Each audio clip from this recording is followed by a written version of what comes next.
नमस्कार दोस्तों, स्वागत है आपका अपने यूट्यूब चैनल पर। दोस्तों उम्मीद आप स्वस्थ होंगे, मस्त होंगे, अपने पढ़ाई में व्यस्त होंगे। दोस्तों आज हम लोग यूनिटेरिया पब्लिकेशन के द्वारा पब्लिश जो सामान्य बुक जारी किया गया, इससे हम लोग जो है वस्तुनिष्ठ प्रश्न देखेंगे, जो कि स्टैटिक्स है। सभी एग्जाम के लिए काफ़ी ज़्यादा इंपॉर्टेंट होने वाला है। ये सभी एग्जाम के लिए इंपॉर्टेंट है, ध्यान में जरूर रखिएगा। चाहे वो बिहार दरोगा हो, बीपीएससी हो, या फिर सिविल कोर्ट हो, सभी एग्जाम के लिए, या फिर बिहार पुलिस हो, सभी एग्जाम के लिए इंपॉर्टेंट है। तो इसलिए आप इसे मिस नहीं कीजिए, शुरू से अंत तक जरूर देखिए, ताकि इसका फायदा मिल सके। स्टैटिक्स है तो ये सभी एग्जाम में इसका रिपीटेशन होना तय है, तो इसीलिए आप इसे जरूर देखिए ताकि इसका फायदा आपको मिल सके। और इससे पहले जो आपको जितने भी वीडियो इसका हो चुका है, अगर आप नहीं देख पाए तो उसके प्लेलिस्ट का लिंक भी डिस्क्रिप्शन में मिल जाएगा, उसे भी जाकर जरूर देखिए, ताकि इसका बेनिफिट आपको एग्जाम में देखने के लिए मिल सके। और इस वीडियो को शुरू से अंत तक देखिए, इस वीडियो को लाइक शेयर जरूर कीजिए, ताकि इसका फायदा औरों को मिले, ज़्यादातर लोगों तक पहुँच सके। और इस चैनल को सब्सक्राइब जरूर कर लीजिए। तो चलिए इस वीडियो को शुरू करते हैं, ज़्यादा टाइम नहीं गवाते हैं, इस वीडियो को शुरू करते हैं। तो आइए सेट नंबर 82 का पहला क्वेश्चन देखते हैं। कहता है निम्नलिखित युग्मों में से कौन सुमेलित नहीं है। ध्यान रखिएगा, जो सुमेलित नहीं है उसे ढूंढने के लिए कहा गया है। तो यहाँ बी नंबर से आंसर हो जाएगा, जो सुमेलित नहीं है, बी नंबर से आंसर हो जाएगा। आगे कहता है किस उपनिषद में सभी आश्रम व्यवस्था का वर्णन मिलता है। तो ये आपको जाबलोपनिषद, कौन है, जाबलोपनिषद जो है, इसमें सभी आश्रम व्यवस्था का वर्णन मिलता है। डी नंबर से आंसर हो जाएगा। चलिए आगे है। आगे कहता है महाराजा रंजीत सिंह के उत्तराधिकारी कौन बने थे। महाराजा रंजीत सिंह जो थे, इसके उत्तराधिकारी आपको खड़ग सिंह बने थे। कौन, खड़ग सिंह बने थे। ए नंबर से आंसर हो जाएगा। आगे कहता किताबुल क्या है, किताबुल यामिनी किसकी रचना है। तो ये आपको उत्बी की, किसकी, उत्बी की रचना है किताबुल यामिनी। सी नंबर से आंसर हो जाएगा। चलिए आगे है। आगे कहता है हेक्टर मुनरो का संबंध है। हेक्टर मुनरो जो है, ये किससे संबंधित था। तो ये आपको बक्सर युद्ध से संबंधित था। किससे, बक्सर युद्ध से संबंधित था। सी नंबर से आंसर हो जाएगा। आगे कहता है नाट्य शास्त्र किसकी रचना है। नाट्य शास्त्र जो है, ये आपको भरत मुनि की रचना है। किसकी, भरत मुनि की रचना है नाट्य शास्त्र। तो डी नंबर से आंसर हो जाएगा। चलिए आगे बढ़ते हैं। आगे कहता आगे है भारत सरकार। क्या, भारत सरकार ने भारतीय खेल प्राधिकरण की स्थापना किस वर्ष की थी। तो ये किया गया था आपको 1984 में। कब, 1984 में भारतीय खेल प्राधिकरण की स्थापना की गई है। ए नंबर से आंसर हो जाएगा। आगे कहता है किस वर्ष, क्या, किस वर्ष में भारतीय नोटों, क्या, वह कौन सा वर्ष है जिसमें भारतीय नोटों पर महात्मा गांधी का चित्र अंकित किया जाने लगा। तो ये जो भारतीय नोट जो है, इस पर महात्मा गांधी का चित्र जो अंकित किया जाने लगा है, यह किया जाने लगा है आपको 1996 से। कब से, 1996 से। डी नंबर से आंसर हो जाएगा। चलिए आगे है।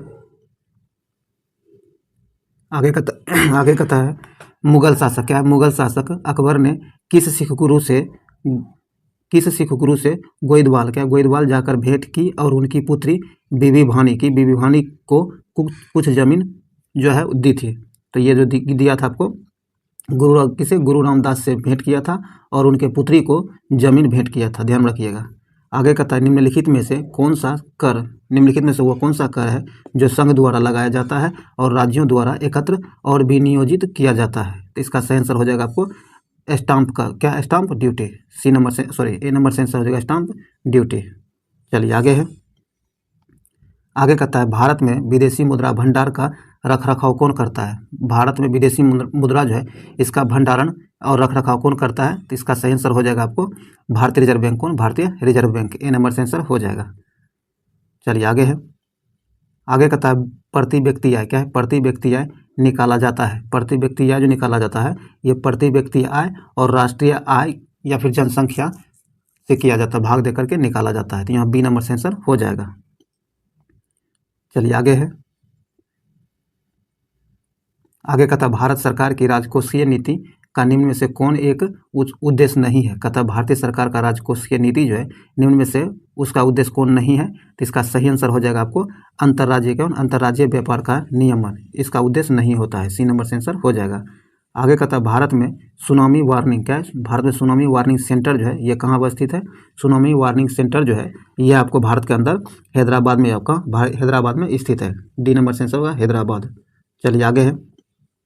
कहता पूर्वी तट, क्या, पूर्वी तटीय मैदान का एक अन्य नाम क्या है। पूर्वी तटीय मैदान जो है, इसका अन्य एक नाम है, इसका एक अन्य नाम है आपको कोरोमंडल तटीय मैदान। क्यों, कोरोमंडल तटीय मैदान इसका दूसरा नाम है। आगे कहता है हैदराबाद, क्या, हैदराबाद जो मूसी नदी के किनारे अवस्थित है, यह किसकी सहायक नदी है।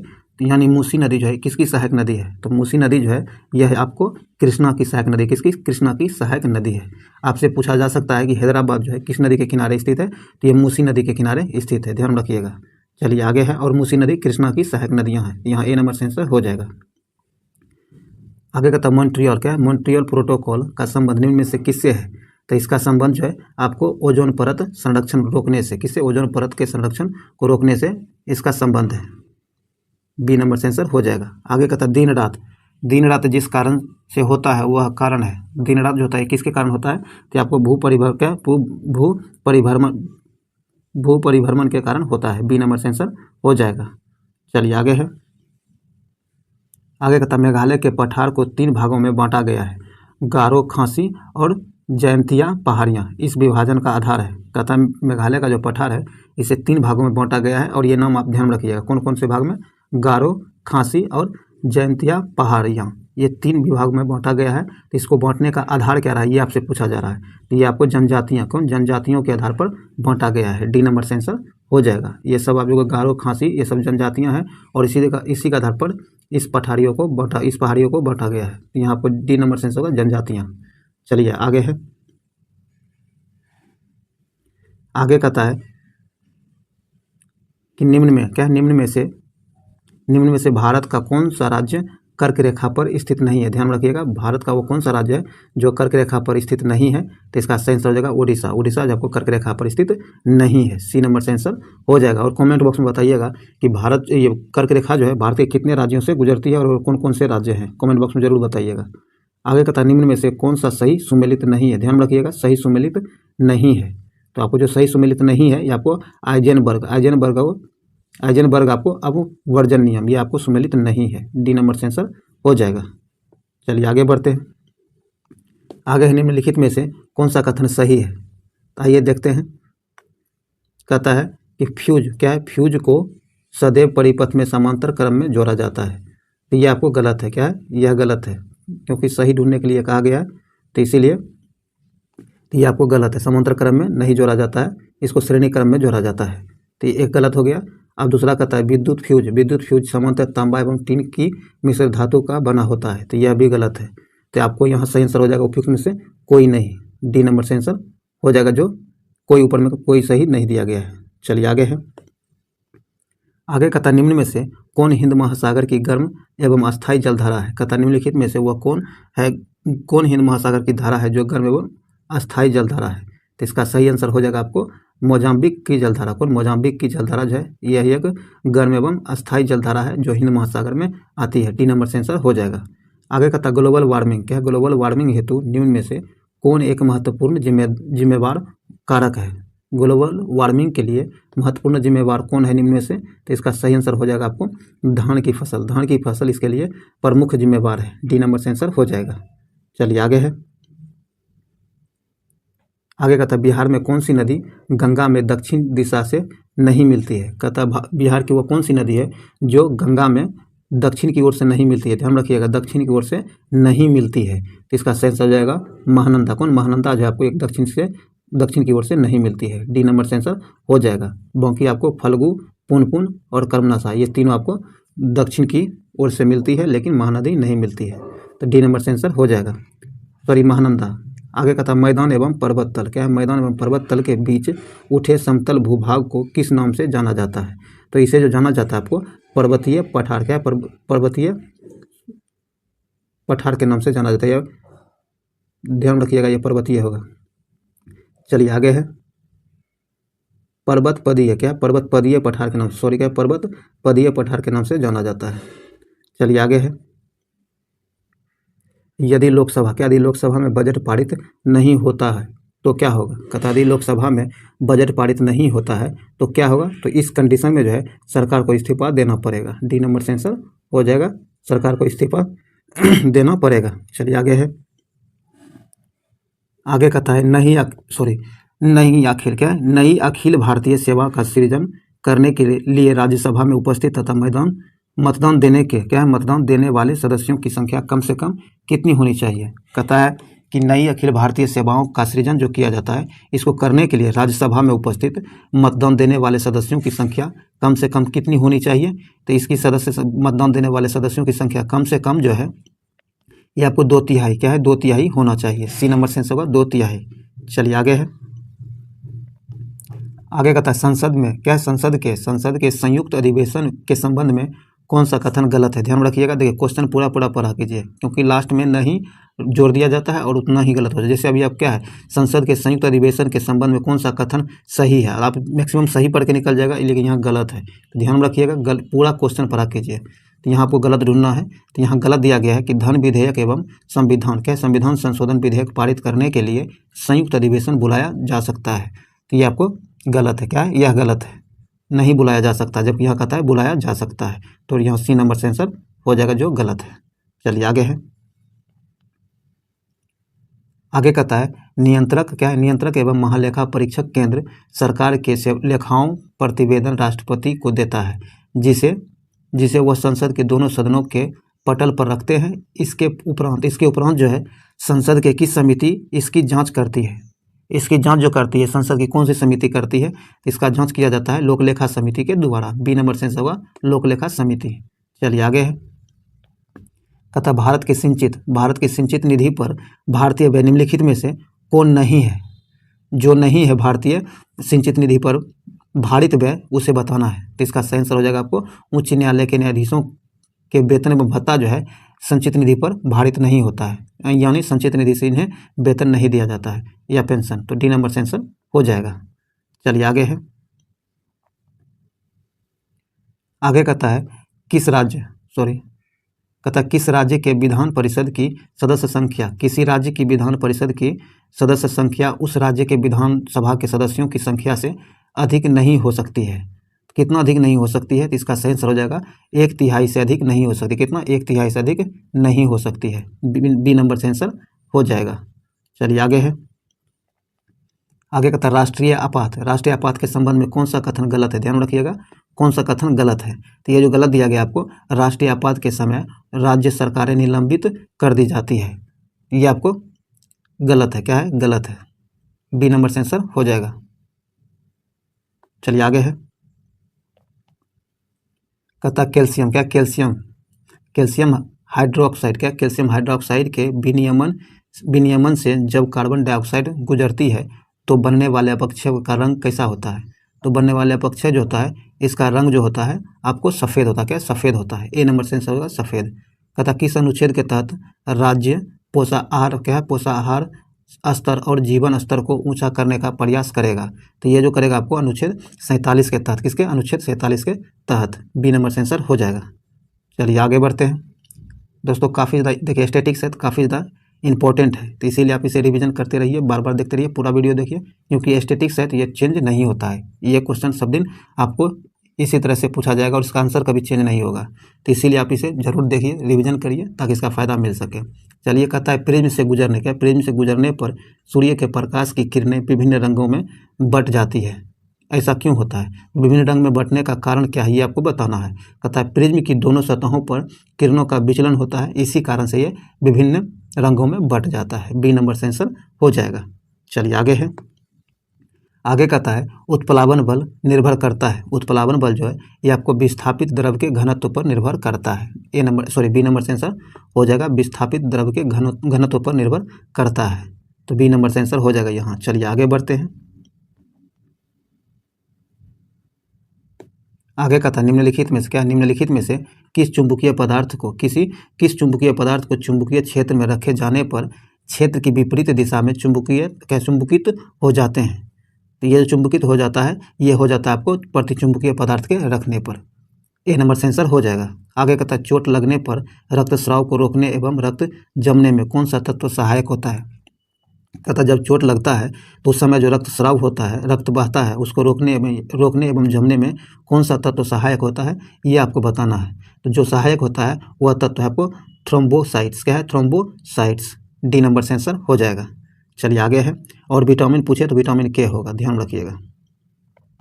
चलिए आगे है, आगे कहता है कि केवल कार्बन और हाइड्रोजन वाले कार्बनिक यौगिक निम्नलिखित में से क्या कहलाते हैं। तो ये जो कहलाता है आपको हाइड्रोकार्बन कहलाता है। ए नंबर से आंसर हो जाएगा।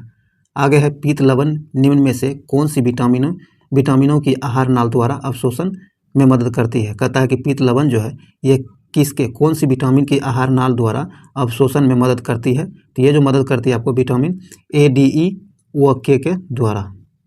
डी नंबर से आंसर हो जाएगा। चलिए आगे बढ़ते हैं।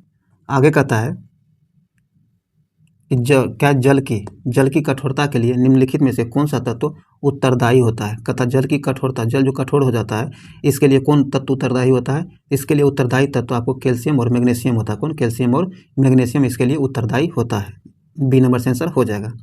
आगे कहता है एक द्विनात्मक, क्या एक द्विनात्मक आयन एम का इलेक्ट्रॉनिक विन्यास 2, 8, 14 है तथा परमाणु भार 56 है, तो इसके नाभिक में न्यूट्रॉन की संख्या क्या होगी? तो इसके नाभिक में न्यूट्रॉन की संख्या जो होगी आपको 32 हो जाएगी। कितना? 32 होगी। बी नंबर से आंसर होगा 32। चलिए आगे है। आगे कहता है कि विलयन, क्या है? विलयन का सबसे प्रमुख गुण है, विलयन जो होता है इसका सबसे प्रमुख गुण क्या होता है? तो समांग होना। विलयन का प्रमुख गुण होता है समांग होना। ए नंबर से आंसर हो जाएगा। आगे है निम्नलिखित में कौन त्रिबंधक तत्व है? कहता है निम्नलिखित में से वो कौन सा तत्व है जो त्रिबंधक है? तो त्रिबंधक तत्व जो है निम्न में से आपको नाइट्रोजन है। कौन? नाइट्रोजन है। डी नंबर से आंसर होगा नाइट्रोजन। चलिए आगे कहता है आवर्त सारणी के किस उपवर्ग को हेलोजन वर्ग कहा जाता है? कहता आवर्त सारणी का वह कौन सा उपवर्ग है जिसे हेलोजन वर्ग कहा जाता है? तो ये कहा जाता है आपको 7A को। किसे? 7A को। बी नंबर से आंसर हो जाएगा। आगे है रासायनिक रूप से इंसुलिन क्या है? रासायनिक रूप से इंसुलिन जो है यह क्या है? तो यह आपको पेप्टाइड है। क्या है? पेप्टाइड है। बी नंबर से आंसर होगा पेप्टाइड। चलिए आगे है। आगे कहता है निम्न क्या है? निम्न में से कौन सा ऊर्जा के गैर परंपरागत स्रोत है?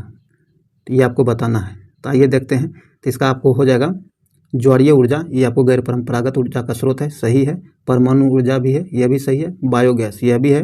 भूतापीय ऊर्जा यह भी है। तो उपयुक्त में सभी जो है आपको क्या परंपरागत स्रोत है ऊर्जा का, तो ध्यान रखिएगा। तो यहाँ आपको डी नंबर से आंसर हो जाएगा। ऊर्जा का सभी गैर परंपरागत स्रोत है, उपयुक्त में सही सभी। डी नंबर से आंसर हो जाएगा। आगे है कहता निम्न में से कौन सा एक भारत का कृत्रिम बंदरगाह नहीं है? कहता निम्न में जो भारतीय बंदरगाह दिए गए हैं इनमें से वह कौन सी बंदरगाह है जो कृत्रिम बंदरगाह नहीं है? ध्यान रखिएगा, कृत्रिम बंदरगाह नहीं है। तो आपको कोची बंदरगाह जो है आपको कृत्रिम बंदरगाह नहीं है। सी नंबर से आंसर हो जाएगा। ये जो है प्राकृतिक रूप से बना है। सी नंबर से आंसर होगा। आगे कहता लिम्बू, क्या है? लिम्बू जनजाति किस राज्य में निवास करती है? लिम्बू जनजाति जो है ये किस राज्य में निवास करती है? तो ये आपको सबको पता है, ये सिक्किम में निवास करती है। कहाँ? सिक्किम में निवास करती है। डी नंबर से आंसर हो जाएगा सिक्किम। दोस्तों ये जो भी स्टैटिक्स क्वेश्चन था ये समाप्त हुआ है, जो कि 50 क्वेश्चन था। इससे आपको उम्मीद है बहुत ज़्यादा बेनिफिट मिला होगा, क्योंकि स्टैटिक्स है तो ये आपको चेंज नहीं होता है। तो इसीलिए आप इसे रिवीजन करते रहिए। और अभी तक वीडियो को लाइक नहीं किया तो लाइक से जरूर कर दीजिए, और इस चैनल को सब्सक्राइब करके हमें सपोर्ट जरूर कीजिए, ताकि ये मैक्सिमम लोगों तक पहुँचे। इसके लिए आप शेयर कीजिए और इस पर बार बार देखते रहिए। इसका PDF के लिए आप हमारे टेलीग्राम ग्रुप से जुड़िए, जिसका लिंक डिस्क्रिप्शन में दे दिया गया है, या फिर इससे पहले जितने भी इसका वीडियो हुआ है अगर आप नहीं देख पाए तो उसके प्लेलिस्ट का लिंक भी डिस्क्रिप्शन में, उसे जाकर जरूर देखिए। तो चलिए अब हम लोग हर दिन की भांति आज भी कुछ स्मरणीय तथ्य लाए हैं जिससे देखते हैं। तो आइए आज के स्मरणीय तथ्य को हम लोग शुरू करते हैं। कहता है परमाणु, क्या? परमाणु के 3 मौलिक कण हैं। परमाणु के 3 मौलिक कण होते हैं, वह कौन कौन है? तो आपको इलेक्ट्रॉन, प्रोटॉन और न्यूट्रॉन, परमाणु के ये 3 मौलिक कण हैं। आगे कहता है परमाणु के नाभिक में होते हैं। तो परमाणु के नाभिक में आप हमेशा प्रोटॉन और न्यूट्रॉन होते हैं। इलेक्ट्रॉन उसके बाह्य कक्षा में चक्कर लगाते रहते हैं, ध्यान रखिएगा। तो नाभिक में आपको प्रोटॉन और न्यूट्रॉन होता है। वायुमंडल में सबसे अधिक मात्रा में पाया जाता है। तो वायुमंडल में आपको पता है कि सबसे अधिक मात्रा में नाइट्रोजन पाया जाता है, जो कि 78% पाया जाता है। वायुमंडल में सबसे अधिक मात्रा में पाए जाने वाला अक्रिय गैस, ध्यान रखिएगा, अक्रिय गैस पूछा जा रहा है तो आर्गन होगा। क्या होगा? आर्गन। और वायुमंडल में जो नहीं पाया जाता है वो रेडोन होता है। कौन? रेडोन। वायुमंडल में कौन सी वायुमंडल में नहीं पाया जाने वाला अक्रिय गैस? रेडोन होता है। ये जो है आपको मात्र भूकंप, जब कभी भूकंप होता है या ज्वालामुखी का विस्फोट होता है तो उस समय ये निकलता है, खास करके भूकंप के समय, मात्र उसी समय रेडोन का उत्सर्जन होता है। बाकी ये आपको वायुमंडल में नहीं पाया जाता है। आगे कहता है सर्वाधिक यौगिक, ये एग्जाम में बहुत बार पूछा गया, ध्यान रखिएगा। कहता है सर्वाधिक यौगिक बनाने वाले अक्रिय गैस है। तो आपको रेनॉन, कौन? रेनॉन जो है ये सर्वाधिक यौगिक बनाते हैं। चलिए आगे बढ़ते हैं। आगे कहता है सर्वाधिक यौगिक बनाने वाला तत्व। देखिए अगर जो वो अक्रिय गैस, 1 मिनट देख लीजिए, ये सर्वाधिक यौगिक बनाने वाले अक्रिय गैस पूछा जाए तो रेनॉन होगा, और सर्वाधिक यौगिक बनाने वाले तत्व पूछा जाए तो कार्बन होगा। ये तो आपको पता ही होगा, कार्बन होता है। आगे कहता है विद्युत का सबसे अच्छा सुचालक माना जाता है। तो विद्युत का सबसे अच्छा सुचालक आपको चांदी होता है। कौन? चांदी होता है। कृत्रिम वर्षा हेतु प्रयोग में लाया जाता है। कृत्रिम वर्षा कराने के लिए आपको इसमें प्रयोग किया जाता है सिल्वर आयोडाइड। सिल्वर आयोडाइड के उपयोग से कृत्रिम वर्षा कराया जाता है। लोहे का पिटवा रूप है। लोहे का पिटवा रूप जो है ये आपको लोहे का शुद्ध रूप क्या है? लोहे का शुद्ध रूप आपको पिटवा लोहा होता है। और प्राकृतिक रबर का बहुलक आइसोप्रीन होता है। कौन? आइसोप्रीन जो होता है प्राकृतिक का बहुलक होता है। प्राकृतिक रबर का बहुलक आइसोप्रीन होता है। बहुत बार पूछा गया है यह क्वेश्चन, ध्यान में जरूर रखिएगा। देखिए स्टैटिक सही थे, आपको बार बार रिपीट इसका होना तय होते रहा है। आगे का लेड संचायक बैटरी जो होता है इसमें प्रयोग किया जाता है। इसमें आपको सल्फ्यूरिक अम्ल का प्रयोग किया जाता है। कोल गैस मिश्रण है। कोल गैस जो मिश्रण है आपको H2 और CH4 का मिश्रण होता है कोल गैस। और प्रोड्यूसर गैस जो होता है ये आपको CO और CO प्लस N2 का मिश्रण होता है। और जल गैस मिश्रण जो होता है आपको CO प्लस H2 का मिश्रण होता है। तथा सबसे उत्तम क्या है? सबसे उत्तम कोटि का कोयला माना जाता है। सबसे उत्तम कोटि का कोयला जो है एंथ्रासाइट को माना जाता है। आगे है LPG। LPG का प्रमुख घटक आपको ब्यूटेन है। क्या? ब्यूटेन आपको LPG का प्रमुख घटक है। चलिए आगे है। आगे कहता है दूध से दही बनना उदाहरण है। तो ये किण्वन क्या है? किण्वन का उदाहरण है दूध से दही बनना। कहता धातु के ऑक्साइड की प्रकृति होती है। धातु का ऑक्साइड जो होती है इसकी प्रकृति क्षारीय होती है। क्या? क्षारीय होती है।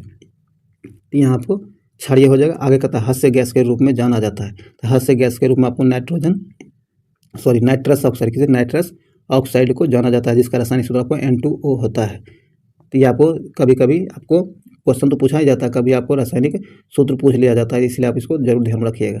तो दोस्तों उम्मीद है इससे आपको बहुत ज़्यादा बेनिफिट मिला होगा। जो भी स्मरणीय तथ्य था ये भी समाप्त हुआ है। तो इससे आप ज़्यादा लाभान्वित हुए होंगे। अगर आपको लगता है कि वीडियो आपके लिए यूजफुल है तो इसे लाइक जरूर कर दीजिए, शेयर कर दीजिए। और अभी तक इस चैनल को सब्सक्राइब नहीं तो सब्सक्राइब करके घंटी जरूर दबा लीजिए और ऑल नोटिफिकेशन सेलेक्ट कर लीजिए, ताकि जब भी वीडियो अपलोड किया जाए तो इसका नोटिफिकेशन सबसे पहले आप तक पहुँचे। और इसके PDF के लिए आप इसका PDF जरूर डाउनलोड कर लीजिए, क्योंकि रिवीजन में आपको काम देगा। तो आप जरूर डाउनलोड कर लीजिए, जिसका लिंक आपको डिस्क्रिप्शन में मिल जाएगा टेलीग्राम पर। वहाँ ये आपको PDF अवेलेबल करा दिया गया है। तो चलिए इस वीडियो को यहीं समाप्त करते हैं। मिलते अगले वीडियो में, तब तक के लिए जय हिंद।